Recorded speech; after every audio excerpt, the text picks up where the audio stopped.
بسم الله الرحمن الرحيم الحمد لله رب العالمين والصلاة والسلام على رسول الله الأمين نبينا محمد وعلى آله وصحبه أجمعين اللهم لا سهل إلا ما جعلته سهلا وأنت تجعل حزنا إن شئت سهلا برحمتك يا أرحم الراحمين ما شاء الله كان وما لم يشأ لم يكن ولا حول ولا قوة إلا بالله العلي العظيم أقول وبالله التوفيق.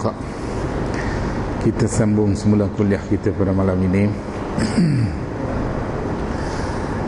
Kata Imam Bukhari, babu tahridin Nabi sallallahu alaihi wasallam ala salatil laili wan nawafili min ghairi ijabin. Wa taraqa an-nabiy sallallahu alaihi wasallam Fatimata wa Aliyan alaihim assalam lailatan lis-salati. Bab ini tentang galakkan Nabi sallallahu alaihi wasallam kepada semayang malam dan sunat-sunat lain, tetapi tanpa mewajibkannya. Rasulullah sallallahu alaihi wasallam pernah datang mengetuk pintu Fatimah, pintu rumah Fatimah dan Ali alaihimassalam pada satu malam untuk menyuruh semayang. Itu dia bab yang akan kita baca hadis dalam bab ini, beberapa hadis. Dan Imam Bukhari meletakkan bab ini bagi menjelaskan tentang kedudukan semayang pada waktu malam ataupun qiyamul lail, dan juga sunat-sunat yang lain, termasuk semayang sunat duha. Jadi semayang sunat ini dijelaskan dalam hadis-hadis yang akan kita hurai nanti.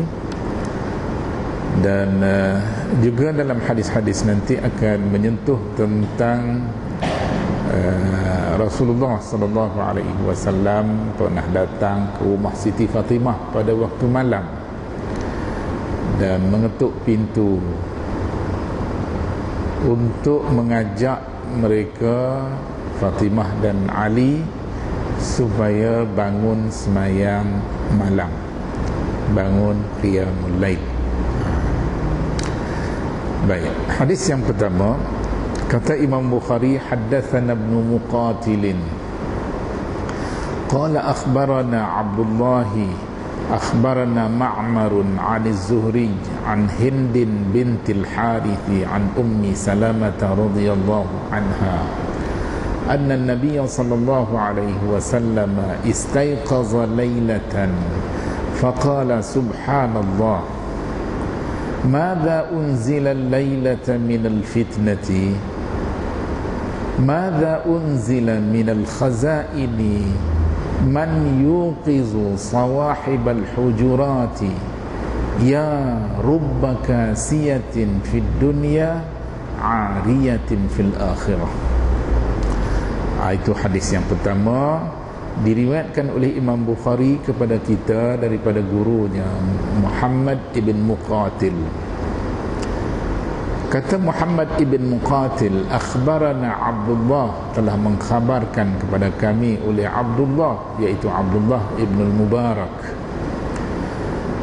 Akhbarana Ma'mar, Abdullah ibn al-Mubarak telah mengatakan, telah mengkhabarkan kepada kami oleh Ma'mar. Ma'mar ialah Ma'mar ibn Rashid, dia ni asal orang Yaman. Aniz Zuhri, daripada Imam Az-Zuhri Muhammad ibn Muslim ibn Shihab Az-Zuhri. An Hind bint al-Haris, daripada Hind bint al-Haris. An Ummi Salamah radhiyallahu anha, Hind meriwayatkan hadis ni daripada Ummu Salamah radhiyallahu anha, anna Nabi sallallahu alaihi wasallam, bahawa Nabi sallallahu alaihi wasallam istaiqaza lailatan, Nabi terjaga pada satu malam. Faqala, lalu Nabi bersabda, subhanallah. Ini antara amalan yang patut ada bagi kita bila kita jaga daripada tidur tengah-tengah malam. Perkataan yang patut disebut ialah subhanallah. Kalau setakat tu pun jadilah. Kalau nak tambah lagi pun boleh, subhanallah walhamdulillah wala ilaha illallah wallahu akbar wala haula wala quwwata illa billahil aliyyil azim pun boleh. Kemudian selepas Nabi kata subhanallah, dia sambung lagi, dia kata madza unzila lailata minal fitnati, apa yang telah diturunkan pada malam ini daripada fitnah. Maknanya sesuatu yang akan berlaku pada malam, pada setiap malam, pada setiap siang hari, daripada perkara-perkara yang menimbulkan fitnah. Fitnah sesama manusia, fitnah sesama makhluk Tuhan, bahkan fitnah di antara makhluk Tuhan dengan pencipta dia. Kita kadang-kadang diuji dengan kemewahan hidup. Tuhan bagi rezeki kat kita hari ini banyak, pada hari yang lain pula Tuhan bagi sikit. Dalam Quran Tuhan kata amma man a'ta wattaqa wa saddaqa bil husna fasanuyassiruhu lil yusra. Orang yang Tuhan bagi kat dia rezeki dalam bentuk harta benda, dalam bentuk umur panjang, dalam bentuk kesihatan, dalam bentuk kebahagiaan hidup. Amma man a'ta wattaqa, dan dia bertakwa kepada Allah. Dia sedar tentang rezeki yang mencurah Tuhan bagi kat dia. Kita kadang-kadang kita tidur, kita sangka pagi besok ni boleh jadi kita jaga, boleh jadi tak jaga. Boleh jadi pejam mata tak celik dah. Boleh jadi tidur tak bangkit dah. Berapa ramai orang tidur tak bangkit dah. Ni malam ni kita semua balik daripada kuliah ni, kita tidur, barangkali tidur tak bangkit dah. Barangkali tidur, pagi besok bangun lagi. Tengah malam terjaga lagi. Kalau kita diberi peluang terjaga pada tengah-tengah malam, kita kata subhanallah, kita baca qul a'udzu birabbil falaq, al-mu'awwizatan, qul a'udzu birabbil falaq, qul a'udzu birabbin nas, baca dari awal hingga ke akhir. Barangkali kita terjaga kerana kita terkejut daripada mimpi ngeri, mimpi jatuh bangunan, mimpi diligan anjing, mimpi macam-macam. Rasa macam betul-betul berlaku, tiba-tiba terjaga. Kita bangun duduk kata subhanallah, kita bangun duduk baca qul a'udzu birabbil falaq, qul a'udzu birabbin nas, baca a'udzu bikalimatika tammat hingga ke akhirnya. Kalau kita dikejutkan dengan sebab gigitan serangga berbisa, dulu duduk rumah kampung memang kadang-kadang lipan rumah, kadang-kadang lipan bara, kadang-kadang macam-macam ada. Jadi kita tengah nyenyak tidur, tiba-tiba dikejutkan dengan sengat binatang berbisa. Kita terjaga. Dan bila kita bangun, ingat kepada Tuhan. Ingat kepada Tuhan. Anda diingat kecil-kecil dulu kadang-kadang terjaga semut masuk telinga. Apa dulu dipanggil kalamanyau, yang bila kita penyek dia keluar berkala-kala, kuning-kuning, berkilat-kilat. Lah ni tak pernah tengok dah, tak ada lagi. Tapi dulu kita duduk rumah kampung memang ada. Binatang tu kalau masuk telinga susah nak keluar. Jenis letih lah kita. Semut kecil tu pun kalau masuk telinga kita, Allah, rasa tak terdaya lah kita nak menghadapi kejutan. Dia tersilap masuk lubang telinga kita. Dia nak keluar balik, dia duk kelupak nak keluar balik, cari jalan keluar tak jumpa. Itu pun kita teruk tak kira dah. Kena orang tolong. Semut yang kecil kita perasan ada berbesar dengan semut dalam lubang telinga kita. Macam-macam lah mukaddimah kepada gangguan yang boleh berlaku kepada kita semasa kita nyenyak tidur. Ataupun tak ada apa-apa, saja Tuhan bagi peluang kat kita, jaga sekali lagi tengah malam. Paling tidak kita bangun, kita celik mata, baca subhanallah, baca qul a'udzu birabbil falaq hingga ke akhir, baca qul a'udzu birabbin nas hingga ke akhir, kemudian baca a'udzu bikalimatika tammat min ghadabika wa min alimi iqabika wa min syarri ibadika wa min asyayatin wa an yahduruna. Kemudian ludah sikit-sikit sebelah kiri. Kalau gangguan tu datang daripada syaitan, datang daripada makhluk-makhluk halus, insya-Allah dengan bacaan tadi boleh menjauhkan dia daripada mengganggu kita. Jadi dalam hadis ini Nabi terjaga pada satu malam, kata Ummu Salamah, Nabi bersabda subhanallah. Subhanallah ni apa makna?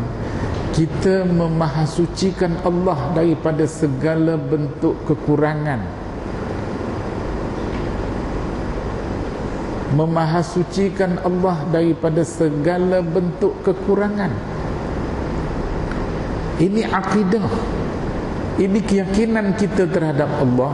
Allah bersifat dengan sifat yang sempurna. Kesempurnaan sifat-sifat Allah tadi, di mana kita memahasucikan dia daripada segala bentuk sifat kekurangan. Tak boleh kata Tuhan tu tak dengar, ataupun dia dengar separuh-separuh. Kita tak boleh kata Tuhan tu tak nampak, tak tahu. Tak boleh. Kita dikenaki menyifatkan Allah dengan segala sifat kesempurnaan. Ini secara umumnya. Perkataan subhanallah ini menghidupkan kembali hubungan kita dengan Allah dari sudut akidahnya. Kerana itu Nabi Muhammad, apabila Tuhan bawa dia Isra' Mi'raj, kemudian Tuhan cerita kat kita dalam Al-Quran, dalam surah Al-Isra', Tuhan berfirman subhanalladzi asra bi'abdihi. Dimulakan dengan perkataan subhana, memahasucikan Allah. Maknanya kita kena membersihkan Allah daripada segala sifat kekurangan. Hanya kita mengisbatkan sifat kesempurnaan kepada Allah Subhanahu wa taala. Ilmu Tuhan ni merangkumi segala-galanya. Sebab itulah ilmu kita yang Tuhan bagi kat kita sikit ni, walau macam mana kita rasa banyak sekalipun, tapi di sisi Allah tetap sikit. Tuhan sifatkan ilmu kita wala yuhituna bihi ilma. Kita takkan mengetahui segala-galanya tentang Allah Subhanahu wa taala. Sebab tu kita hanya mengenali Allah melalui maklumat yang dimaklumkan kepada kita, dalam bentuk sifat dia, dalam bentuk nama dia, dalam bentuk perbuatan dia, dalam bentuk apa saja yang berkaitan dengan Allah. Kita dimaklumkan melalui Al-Quran, kita tahu. Yang kita tidak dimaklumkan, kita tak tahu. Kita tak tahu. Sebab itulah ulama-ulama akidah kata perkataan subhanallah ini sebahagian daripada akidah, sebahagian daripada keyakinan dan kepercayaan kita terhadap Allah. Allah itu maha suci daripada sebarang bentuk kekurangan. Ini memadai, dan itu mengikut pandangan ahli sunnah wal jamaah. Menafikan sifat kekurangan Allah dikehendaki dalam bentuk umum, manakala nak mengisbatkan sifat kepada Allah kena dalam bentuk terperinci, tafsil. Kita nak menyifatkan Allah kena ada sandaran daripada Quran, sandaran daripada hadis. Yang mana yang Quran bagi tahu, yang mana yang hadis bagi tahu, kita kena tahu secara terperinci. Manakala untuk menafikan sifat kekurangan kepada Allah, ini dilakukan dalam bentuk umum. Subhanallah, ini sudah menafikan segala sifat kekurangan terhadap Allah Subhanahu wa ta'ala. Berbeza dengan pandangan Mu'tazilah. Mu'tazilah dia lebih cenderung untuk menafikan Allah dalam bentuk yang lebih terperinci. Manakala untuk mengisbatkan sifat bagi Allah, dia hanya mengisbatkan sifat wujud sahaja kepada Allah Subhanahu wa ta'ala. Jadi di situ berlaku perbezaan yang sangat ketara di antara akidah ahli sunnah wal jamaah dan akidah Mu'tazilah. Sebab tu Mu'tazilah dia tak kata Tuhan tu melihat, dia tak kata Tuhan tu mendengar, tapi dia kata Tuhan tu tak buta, Tuhan itu tidak tuli, dan begitulah seterusnya. Sifat salbiah, dia pendekatan penafian, pendekatan salbiah bila nak menyifatkan Tuhan dengan apa jua sifat. Jadi kita ahlu sunnah wal jamaah berpegang kepada pendekatan Al-Quran. Quran bila nak mengisbatkan, nak menyifatkan Allah dengan sesuatu sifat, Quran bagi tahu kat kita satu demi satu, satu demi satu. Seberapa banyak sifat yang Tuhan maklumkan kepada kita melalui Al-Quran. Seberapa banyak sifat yang Nabi maklumkan kepada kita tentang sifat-sifat Allah, kita kena tahu. Baik, subhanallah, madza unzila al-lailata minal fitnah. Nabi kata, apakah yang diturunkan pada malam ni daripada fitnah-fitnah yang akan berlaku. Mungkin fitnah tu akan berlaku untuk hari yang berkenaan. Barangkali fitnah itu untuk berlaku pada hari yang berkenaan dan seterusnya. Fitnah ini dalam setengah riwayat disifatkan fitnah itu sebagai api. Makna fitnah ni dia memudaratkan sesiapa sahaja. Orang yang ditimpa fitnah, orang yang tidak ditimpa fitnah tapi dia berada dalam lingkungan di mana fitnah tadi berlaku, dia juga tidak terkecuali. Jadi api fitnah ini dalam sebuah hadis Nabi sebut fitnah besar bila Umar dibunuh. Pintu fitnah tadi terbuka seluas-luasnya, dan mulai daripada saat itu hingga ke hari kiamat, api fitnah tak pernah padam, tak pernah mati, tak pernah terhenti. Dia akan terus menerus berlaku. Cuma kadang-kala api fitnah tadi dia malap sikit. Kadang-kala ada masanya dia membesar, ada kala masa dia mengecil. Tapi dia tak pernah padam. Jadi Nabi sebut madza unzila lailata minal fitnah, mengingatkan kita umat Islam ni supaya berjaga-jaga, supaya berhati-hati menghadapi masa depan yang penuh dengan api fitnah menyala di sana sini. Dalam rumah tangga kita duk diam-diam, duk elok, damai, aman, damai, tiba-tiba dengan sikit masalah ataupun dengan perkara yang sangat kecil menyebabkan fitnah berlaku di antara suami isteri, di antara anak beranak, di antara kaum keluarga, di antara jiran tetangga, di antara umat. Api fitnah boleh berlaku. Dia bermula dengan benda kecil, tapi dia semakin membesar sehingga menjadi di luar kawalan kita. Maknanya Nabi mengingatkan kita, umat dia, supaya berjaga-jaga, supaya bersiap sedia, bersiap siaga menghadapi keadaan. Kita terjaga di tengah malam.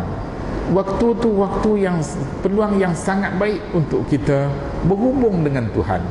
Kita berinteraksi dengan Tuhan. Kita berdoa kepada Tuhan. Kita merayu, kita mengadu dengan apa yang telah berlaku pada hari-hari sebelumnya, dengan apa yang akan berlaku pada hari-hari yang selepasnya. Kedua, persoalan Nabi, madza unzila minal khazain, apa yang diturunkan daripada khazanah Allah kepada kita, makhluk ciptaan dia. Kita tak tahu. Pada ketika-ketika yang semacam inilah, kalau nak apa, mintalah kat Tuhan, mintalah kepada Tuhan. Kita sesama kita tak tahu rezeki kita, rezeki dia, rezeki anak pinak kita, rezeki sesiapa sahaja. Tuhan Maha Kaya, dia boleh bagi rezeki kepada siapa-siapa yang dia nak bagi. So kita merayu je lah. Kita nak rezeki yang halal. Kita nak, apabila kita dikurniakan rezeki yang halal, kita nak membelanjakan rezeki yang halal tadi dengan cara yang juga halal. Halal. Jadi khazanah Tuhan, pintu khazanah Tuhan dibuka untuk sesiapa sahaja di kalangan makhluk ciptaan dia. Kadang-kadang kita tak sangka, kita duk agak besok ni kita rancang itu dan ini, tiba-tiba yang berlaku, yang terjadi lain daripada apa yang kita rancang. Ini makna khazanah Tuhan. Bila pintu khazanah Tuhan tadi dibuka, Tuhan nak bagi kepada sesiapa, Tuhan bagi. Kadang nak masuk mulut kita dah jatuh lagi, bukan rezeki kita. Dalam hadis yang lain Nabi sebut, rezeki kita yang masuk dalam mulut kita. Pernah pada satu ketika Abu Bakar, Sayyidina Abu Bakar, setelah dia dilantik menjadi khalifah, kemudian satu hari pembantu dia bawa balik susu, bagi kat dia. Tanpa usul periksa, Abu Bakar memang susu ni favourite dia, dia suka sangat. Terus dia ambil susu, dia minum. Kadang pembantu dia tanya, tahukah daripada mana aku dapat susu ni? Kemudian Abu Bakar tak tahu. Dia kata dia dapat susu ni kerana dia jampi tu, dia baca tu, dia buat ni, orang bagi upah kat dia. Daripada hasil itulah dia bawa balik, dia bagi kat Abu Bakar. Dengar cerita pembantu dia tadi, Abu Bakar jolok mulut dia dengan jari sampai ke rongkong dia, muntah balik susu yang diminum tadi, kerana dia tak nak masuk dalam badan dia daripada makanan ataupun minuman yang tidak jelas halalnya, tak jelas halalnya. Barangkali tak haram lagi, tapi tak clear halal. Benda syubhat. Syubhat ni dalam hadis Nabi sebut apa? Al-halal bayyin wal haram bayyin. Yang halal tu clear, yang haram juga clear. Antara halal dengan yang haram ni ada satu lagi kelompok, dia kata apa? Bainahuma umurun mushtabihat. Antara yang halal dengan yang haram tadi ada satu lagi kelompok namanya syubhat. Dia ada sebahagian sifat-sifat yang ada pada dia, dia ada ciri-ciri yang halal, ada persamaan dengan ciri-ciri yang halal, ada persamaan. Sebahagian yang lain pula ada persamaan dari dalam bentuk ciri-ciri yang haram. Jadi kita teragak-agak nak kata halal pun ya, nak kata haram pun barangkali ya juga. Yang ni siapa-siapa yang berjaya menyelamatkan diri daripada terjebak dengan perkara-perkara syubhat ni, Nabi kata dia berjaya menyelamatkan agama dia. Faman ittaqa syubuhat faqad istabra'a li dinihi wa 'irdihi. Siapa yang berjaya menyelamatkan diri dia daripada melakukan perkara-perkara syubhat, dia terselamat daripada terselamat agamanya dan juga maruah dia. Maruah kita boleh terselamat, agama boleh terselamat kalau kita berjaya menghindarkan diri kita daripada terjebak dengan perkara-perkara syubhat. Ini baru syubhat. Kalau yang haram lagi beratlah, lagi beratlah. Jadi dalam hadis ini Nabi mengingatkan kita umat Islam bahawa walaupun pada waktu malam kita gunakan peluang untuk tidur, kita dibenarkan, Tuhan ciptakan malam tu sesuai untuk kita berehat seketika. As-sakinah, maknanya antara ciri-ciri ciptaan Tuhan terhadap malam ini, dia memang dia, apa orang kata, dia memberi peluang untuk kita berehat, tetapi apa yang sedang berlaku ini akan berlaku, akan terus berlaku. Termasuklah agihan rezeki yang Tuhan kurniakan kepada sesiapa yang Allah nak bagi, dia akan dapat. Kepada yang mereka yang Tuhan tak nak bagi, dia tak akan dapat. Sebab tu kalau nak dunia, nak akhirat pun, kita waktu malam paling sesuai kita berinteraksi dengan Tuhan. Nak dunia pun waktu malam lah waktu yang paling sesuai untuk kita memohon apa saja permintaan daripada Allah Subhanahu wa taala. Kemudian Nabi kata lagi, man yuqizu sawahibal hujurat. Adakah sesiapa yang sanggup gerak isteri-isteri? Sawahibul hujurat tu maknanya teman-teman tidur, mana isteri. Ulama hadis kata, bila Nabi kata man yuqizu sawahib, sawahib tu sahabat-sahabat, teman-teman, al-hujurat dalam satu bilik lah, dalam beberapa bilik. Jadi maknanya suami kita selaku suami ni, selaku bapa, selaku tok wan, tok nek, kita diberi tanggungjawab untuk libatkan bersama dalam usaha meningkatkan kerja-kerja taat kita kepada Allah Subhanahu wa taala, khususnya pada waktu malam. Khususnya pada waktu malam. Jadi Nabi kata, adakah di sana sesiapa yang sanggup mengejutkan isteri-isteri yang sedang nyenyak tidur bersama dalam bilik-bilik masing-masing? Ya rubba kasiyatin fid dunya ariyatin fil akhirah.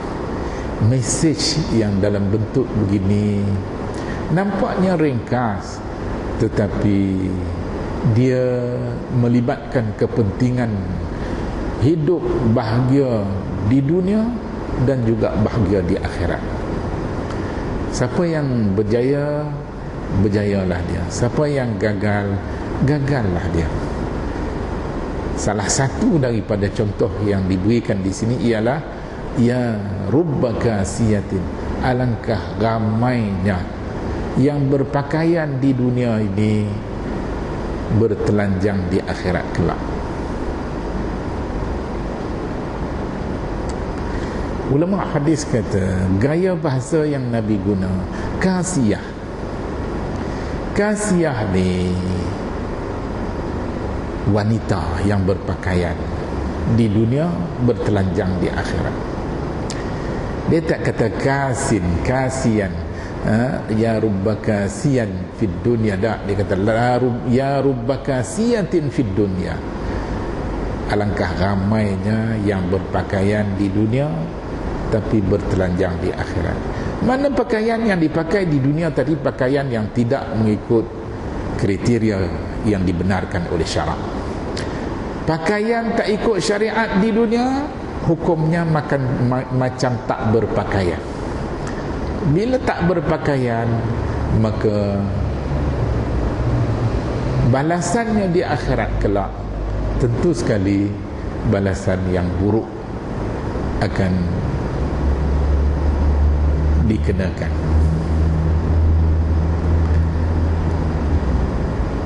Ada ulama hadis kata dalam soal pakaian ni barangkali orang lelaki banyak yang berjaya mematuhi pakaian syariat, pakaian ikut syariat. Tapi wanita tak mustahil, wanita juga boleh mematuhi pakaian sebagaimana yang dituntut oleh syariat. Cuma ramai juga di kalangan mereka yang tidak berjaya mematuhi pakaian sebagaimana yang dituntut oleh syariat. Itu makanya Nabi ingatkan. Nabi ingatkan siapa? Ingatkan si suami.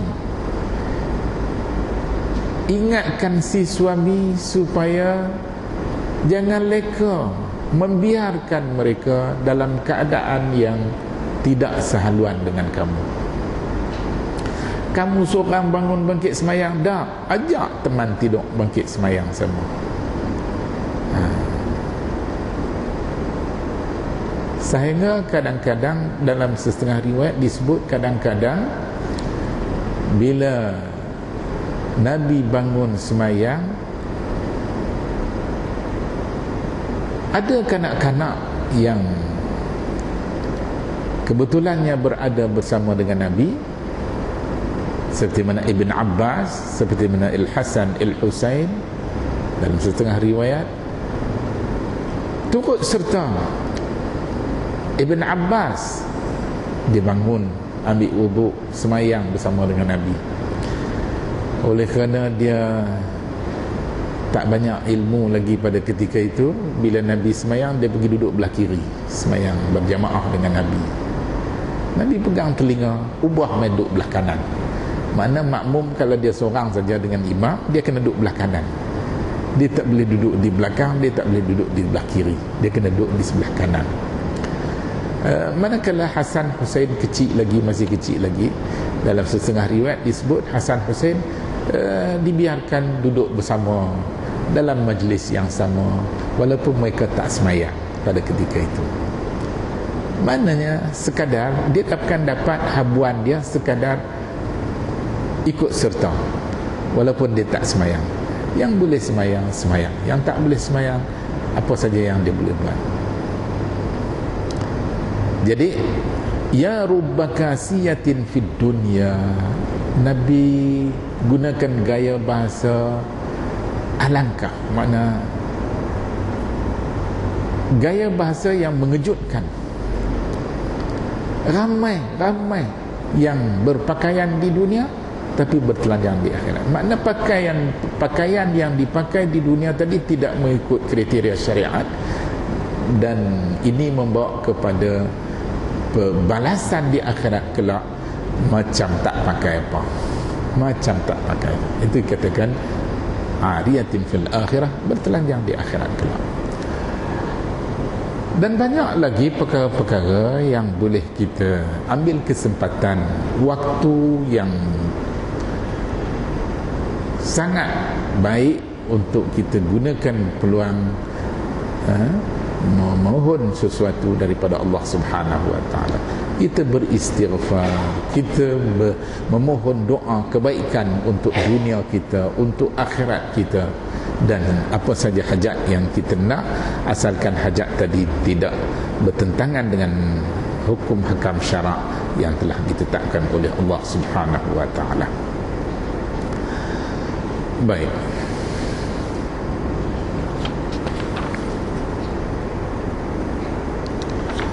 Apa yang Imam Bukhari maksudkan daripada hadis ni ialah di mana galakkan Nabi kepada ahli keluarga dia supaya bangun semayang pada waktu-waktu malam. Jangan pula kita jadi terbalik, kita ajak mereka semayang yang kita tak semayang.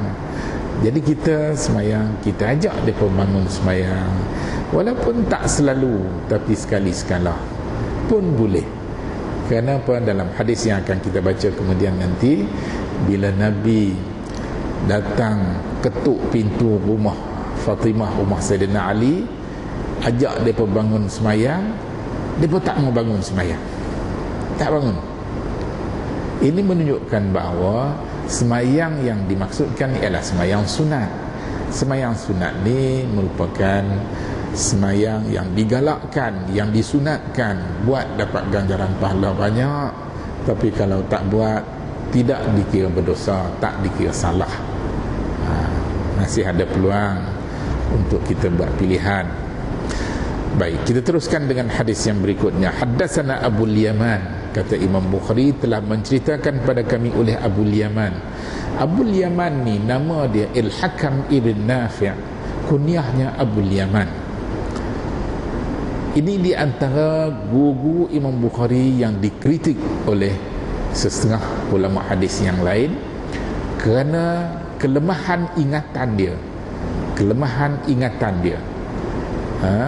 Ketidaktepatan pada periwayatan setengah hadis, setengah riwayat yang diriwayatkan oleh Abul Yaman ni, menyebabkan apabila Imam Bukhari meriwayatkan hadis ni daripada Abul Yaman, ada yang mempersoalkan, termasuk Imam Ad-Daraqutni dan beberapa ulama hadis yang lain mempersoalkan kenapa Imam Bukhari meriwayatkan hadis daripada Abul Yaman ini, sedangkan Abul Yaman ini dipertikai tentang kekuatan hafalan, ingatan dia pada hadis-hadis Nabi. Dalam periwayatan dia ada yang kurang tepat. Jadi mengikut pandangan setengah ulama hadis tadi, sepatutnya Imam Bukhari tidak meriwayatkan. Tapi perkara ini dijelaskan oleh Ibn Hajar Al-Asqalani ketika syarah hadis ni. Dia kata apa? Imam Bukhari dengan kepakaran yang dimiliki, ilmu yang Tuhan bagi kepada dia, dia dapat membezakan di antara hadis yang tepat, hadis yang diriwayatkan oleh Abul Yaman Al-Hakam ibn Nafi' ni yang tepat dengan yang tidak tepat. Imam Bukhari pilih yang tepat dan dia ketepikan yang tidak tepat. Ini penjelasan yang dibuat oleh Ibn Hajar. Wallahu a'lam. Ini disokong oleh beberapa fakta yang lain, termasuklah Imam Bukhari hanya menerima hadis yang diriwayatkan oleh Abul Yaman ini dengan lafaz yang digunakan pada ketika meriwayatkan hadis ni, akhbarana, haddasana, diterima. Tapi kalau dengan lafaz yang lain, tidak diterima. Dalam istilah ilmu hadis, haddasana, akhbarana, ini lafaz-lafaz ada yang tidak dikatakan kecuali pada kes yang betul-betul dia mendengar dan menerima langsung daripada guru-guru mereka. Tapi kalau lafaz-lafaz lain, lafaz-lafaz ada yang lain, an fulan, ini masih ada kemungkinan berlaku ketidaktepatan riwayat dan sebagainya. Apatah lagi kalau perawi itu perawi yang dhaif. Jadi dalam kes ni Abu Yaman qala akhbarana, dia menggunakan lafaz tahammul dia, akhbarana Syuaib. Kata Abu Yaman telah mengkhabarkan kepada kami oleh Syuaib. Syuaib di sini ialah Syuaib ibn Dinar, Abu Hamzah kunyah dia. Aniz Zuhri, daripada Imam Az-Zuhri, Muhammad ibn Muslim ibn Shihab Az-Zuhri, qala akhbarani Ali ibn Husain. Kata Imam Az-Zuhri, akhbarani Ali ibn Husain, telah mengkhabarkan kepada saya oleh Ali ibn Husain. Ali ibn Husain ini dia cicit Nabi, dikenali dengan Zainul Abidin. Ali ibn Husain ibn Ali ibn Abi Talib. Jadi Husain tu anak Sayyidina Ali dan juga Siti Fatimah, anak kepada Sayyidina Ali dan Siti Fatimah. Jadi Husain tu cucu Nabi daripada anak Siti Fatimah. Kemudian Ali anak kepada Husain ni cicit Nabi. Dia dikenali dengan Zainul Abidin. Dan ada setengah pandangan di kalangan ulama-ulama kita mengatakan, kalaulah ditakdirkan Khulafaur Rasyidin tadi ada yang kelima, yang keenam, maka Ali Zainul Abidin ni adalah salah seorang daripadanya. Maknanya dengan sifat-sifat yang dimiliki, kebolehan yang ada pada Ali ibn Husain ini melayakkan dia, andai kata jawatan Khulafaur Rasyidin tadi ada lebih daripada 4. Salah seorang lagi ialah Umar bin Abdul Aziz. Dan ini salah seorang lagi ialah Ali ibn Husain yang dikenali dengan Zainul Abidin. Dia ni termasuk sebahagian daripada pemimpin Ahlul Bait yang dipuja oleh orang Syiah. Kita Ahli Sunnah wal Jamaah mengambil pendirian kes-kes yang sebegini kita menerima seadanya. Yang baik kita kata baik. Dia anak cucu Nabi, ya, anak cucu Nabi. Dia baik, kita kata dia baik. Tapi kalau dia anak cucu Nabi tapi tak baik, kita kata tak baik. Kita kata dia tak baik. Sebab tu ulama-ulama hadis mengambil pendirian, andai kata para perawi dari kalangan anak cucu Nabi, makna keturunan Nabi, tetapi dia tidak memiliki sifat-sifat sebagaimana yang sepatutnya dimiliki oleh seseorang perawi yang siqah, menyebabkan riwayat dia tadi diragui, tidak diterima secara bulat-bulat. Tetapi perlu ada sokongan-sokongan yang kuat, yang jelas daripada riwayat-riwayat yang lain. Maka ulama-ulama hadis dari kalangan Ahlu Sunnah wal Jamaah mengambil pendirian, mereka masih tertakluk pada kaedah al-jarh wa ta'dil. Aisyah dah kat kita ni. Aisyah dah azan.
La haula wala quwwata.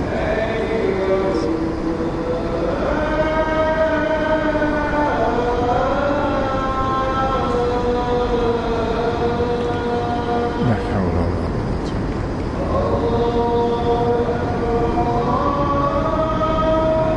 Allahu akbar.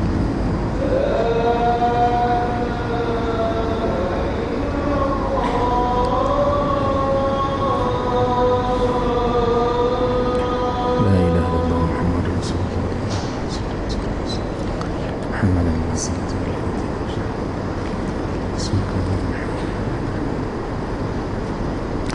Kita sambung sikit lagi kuliah kita.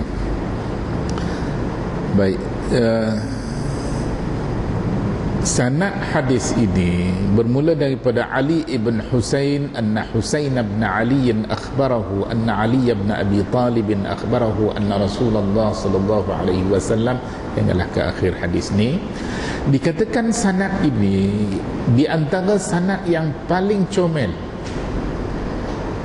daripada kelompok sanad-sanad hadis yang melibatkan cicit, cucu, menantu dan hinggalah kepada Nabi sendiri. Cicit ialah Ali ibn Husain, cucu ialah Husain ibn Ali, menantu Ali ibn Abi Talib. Kemudian Ali ibn Abi Talib ambil daripada Nabi. Dikatakan sanad ni sanad yang diriwayatkan oleh cicit daripada anak daripada bapa daripada tok wan daripada Nabi sallallahu alaihi wasallam. Dalam bahasa Arab dia kata an abihi an jaddihi,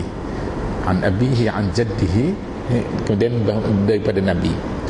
Jadi ulama hadis menyifatkan sanad ini sebagai antara sanad yang paling comel, di mana melibatkan perawi-perawi dia dari kalangan anak cucu Nabi, yang kesemuanya siqah, yang kesemuanya diterima dengan baik oleh Ahlussunnah wal Jamaah dan juga orang Syiah tak kira dah lah. Memang Ali Zainal Abidin ni, mereka di antara individu-individu yang dipuji ataupun yang dipuja. Baik, Ali ibn Husain meriwayatkan bahawa Husain ibn Ali telah mengkhabarkan kepadanya bahawa Ali ibn Abi Talib telah mengkhabarkan kepadanya bahawa Rasulullah sallallahu alaihi wasallam taraqahu wa Fatimah bintan Nabi alaihi salam. Ali kata Rasulullah sallallahu alaihi wasallam datang ketuk pintu pada waktu malam. Pintu siapa? Pintu rumah dia dan rumah Fatimah sendiri. Fatimah bintan Nabi alaihi salam, lailatan, pada satu malam. Faqal, Nabi bersabda, ala tusalliyani, tidakkah kamu berdua ni semayang? Maknanya waktu malam ni bukan waktu untuk tidur saja. Bukan waktu malam tu dikenaki supaya digunakan untuk tidur semata-mata. Tak. Bahkan waktu malam digunakan sebahagiannya untuk tidur, untuk rehat, manakala sebahagian lagi digunakan untuk kita beribadah kepada Allah Subhanahu wa taala. Faqultu, kata Sayyidina Ali, ya Rasulullah, wahai Rasulullah, anfusuna biyadillah, diri kami, jiwa kami ni di tangan Tuhan. Fa iza syaa an yab'atsana ba'atsana, apabila Allah kenaki bangkitkan kami, kami bangkit. Maknanya dia tak mau, dia tak terima ajakan Nabi tadi supaya semayang. Tak, dia tak terima. Dia katakan kami ni, diri kami, nyawa kami di tangan Tuhan. Kalau Tuhan nak kami bangkit semayang, dia kejutkan kami bangkit semayang. Kalau Tuhan tak nak, tak bangkit. Nabi terkejut. Pertama, Nabi terkejut kerana jawapan tadi terlalu cepat. makna respon spontan. Nabi pergi ketuk-ketuk pintu, ajak dia bangun sembahyang. Tiba-tiba Sayyidina Ali jawab, kata, nyawa kami di tangan Tuhan. Kalau Tuhan nak kami bangkit, kami bangkit. Tuhan tak nak kami bangkit, kami tak bangkit.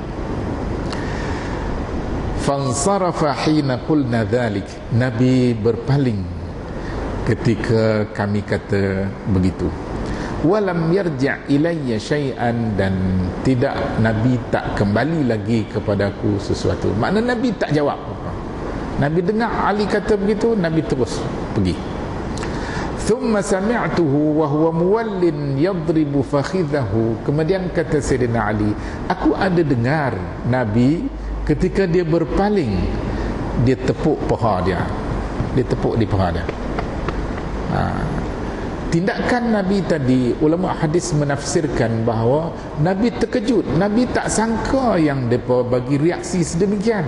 Nabi duk sangka bila dia bergerak, mereka akan bangun. Tiba-tiba mereka tak bangun, tapi bagi jawapan ataupun bagi reaksi yang tak disangka-sangka. Wa huwa yaqul, Nabi tepuk paha dia, dia kata apa? Wa kana al-insanu akthara syai'in jadala. Manusia ni dia banyak ataupun suka bertengkar.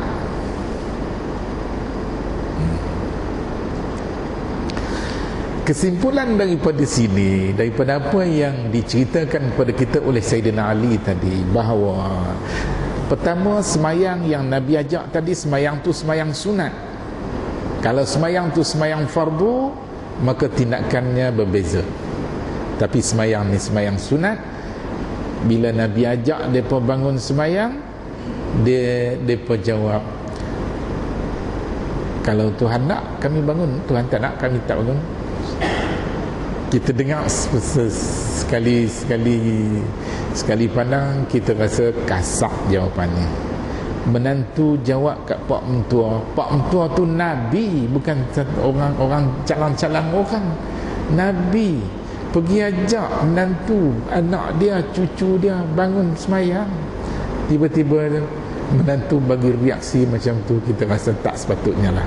Tapi ini memberi pengajaran kepada kita, umat Islam sepanjang zaman, bahawa dalam soal kebenaran, dalam soal ya tidak dalam agama ni, dia tak kenal menantu, dia tak kenal siapa. Kalau ya, ya. Kalau tidak, tidak. Jadi Sayyidina Ali memberi reaksi sedemikian. Pertama, mungkin dia dah tahu bahawa semayang malam ni adalah sunat, bukannya wajib. Itu makanya dia bagi reaksi spontan nak tengok Nabi nak kata apa. Nabi tak kata apa, tapi dia masih mengikuti reaksi Nabi, sehingga dia mengatakan dia dengar ketika Nabi berpaling balik ke rumah dia, Nabi ada tepuk paha dia. Tindakan Nabi menepuk paha dia ini juga dikira sebagai reaksi spontan yang Nabi tidak menyangka jawapan yang sedemikian daripada menantu dia. Itu makanya Nabi bawa ayat Al-Quran, Nabi baca ayat Al-Quran, wa kanal insanu aktsara syai'in jadala. Manusia ni memang dia suka bertengkar. Benda baik, benda elok pun dia nak bertengkar lagi. Tambahkan benda tak elok, benda tak baik, lagi hebatlah. Yang baik dia tahu, tapi dia masih nak bertengkar, nak bercakap banyak. Paling tidak pun macam-macam soalan, macam-macam persoalan. Mana reaksi yang negatif, tetapi ini sedikit sebanyak memberi pengajaran kepada kita umat Islam sepanjang zaman, bahawa dalam soal semayang sunat, khususnya pada waktu malam ni, tak semua orang boleh buat dengan selesa. Kita yang nak buat ni pun tak berapa selesa. Tidur tu lebih selesa lagi daripada bangun bangkit semayang. Makna kita kena berjihad, kena berusaha, kena minta kekuatan daripada Allah Subhanahu wa ta'ala. Kita terjaga, celik mata, kita minta kekuatan, ya Allah bagi kekuatan, berat sangat nak bangun, rasa berat sangat nak bangun, rasa mengeliat, rasa ialah tak penin pun rasa macam penin. Minta kekuatan kepada Allah. Bila Tuhan bagi kekuatan kepada kita, semuanya akan selesai, semuanya akan selesai. Jadi bersempena dengan Ramadan yang tak lama lagi, dan barangkali kuliah kita pada malam ni kuliah yang terakhir sebelum Ramadan. Mungkin kalau ada peluang lagi, kita sambung selepas Ramadan nanti. Jadi bersempena dengan kehadiran Ramadan yang tak berapa hari lagi, ada dalam 2 minggu lagi kot, 18 bulan, 2 minggu lebih lagi lah. Kita rasa satu peluang yang sangat baik kepada yang sudah pun melakukan semayang-semayang malam ni, memang elok sangat diteruskan. Kalau boleh ditingkatkan, kita tingkatkan dari masa ke semasa. Tetapi bagi orang yang belum memulakan, barangkali kehadiran Ramadan memberi peluang kepada kita untuk memulakan amalan-amalan yang sebegini. Kita tak berapa hari akan meninggal dunia ini. Kita tak tahu bila kita akan dipanggil menghadap Tuhan. Jadi dengan kehadiran Ramadan, barangkali ramai yang berpeluang, ataupun suasana Ramadan itu sendiri memberi ruang dan peluang yang cukup kepada kita untuk memulakan satu amalan yang sangat baik kepada kita. Ada dulu waktu di Singapura, ada menginap di hotel bersama dengan Allahyarham Dr. Jihad daripada Petani. Kami malam tu banyak berbincang dengan beberapa perwakilan, termasuk daripada Indonesia, daripada Thailand, daripada Filipina, daripada Malaysia. Jadi lewat tidur malam tu. Bila tidur tu dengan letih waktu siang tu, malam tidur di hotel dengan aircon tu ralik. Terjaga dalam agak dalam pukul 3 lebih-lebih macam tu lah. Ana kebetulan duduk sebilik dengan Dr. Jihad. Bila terjaga, ana dengar orang baca Quran. Celik mata tu, berasa berat sangat mata tu nak buka kerana tidur lewat, berasa lagu baru saja tidur. Tapi telinga tu boleh dengar orang duk baca Quran. Dia tak pasang lampu, dia semayang dalam gelap. Ana bila dengar orang baca Quran, ana bangun, bangkit duduk, tengok kiri kanan, dia tak ada, tidur. Rupanya dia duduk semayang di penjuru sebelah kanan tu, dia duduk semayang qiyamul lail. Kemudian tak apalah, ana pergi bangkit, pergi ambil uduk apa, semayang dengan dia, berjamaah dengan dia. Dia baca ayat-ayat Al-Quran panjang, sampai ayat-ayat yang berkaitan dengan azab. Anda dengar dia menangis. Kemudian bila dia rukuk panjang. Ana jadi makmum di belakang ni, rasa teruk tak kira dah, bila lah tu imam ni nak bangun. Panjang dia baca tasbih panjang. Kemudian bila dia sujud, panjang sujud dia. Akhirnya dia bagi salam. Bila dia bagi salam, ana bangkit tambah lagi rakaat. Ana dan sembahyang dengan dia 1 rakaat, dia dah bagi salam, ana bangun tambah lagi. Bila bangun, dia bangun lagi, sembahyang lagi. Jadi duk masbuk sepanjang dengan ana. Dia bangun, dia dapat 1 rakaat, ana baru habis 1 rakaat, sambung gitu.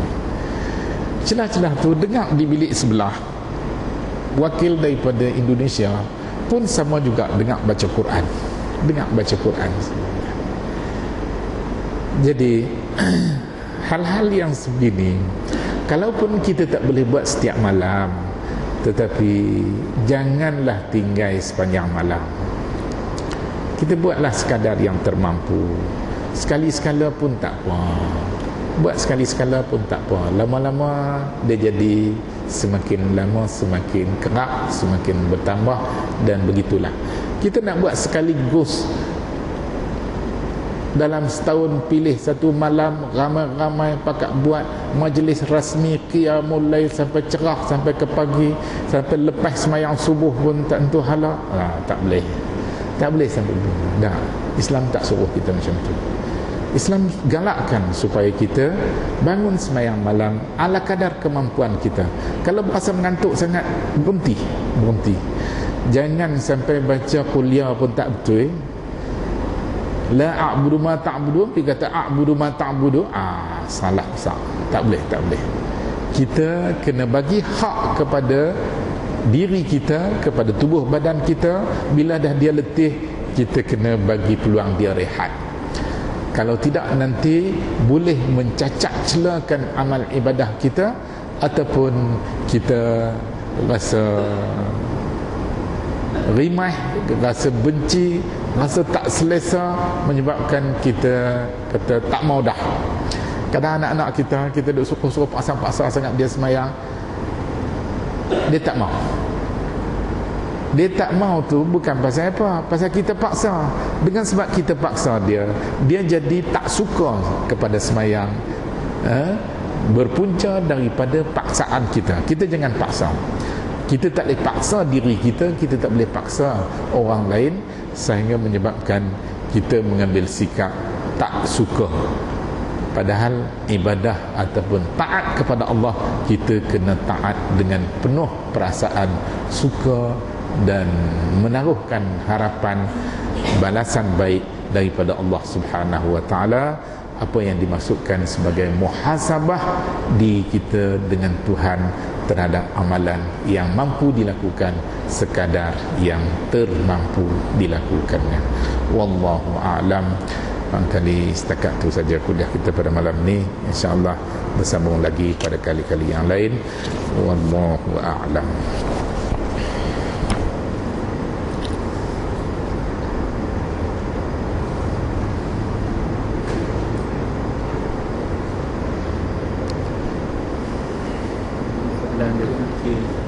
Boleh sikit. Ini ada lewat ini penuh arwah saya.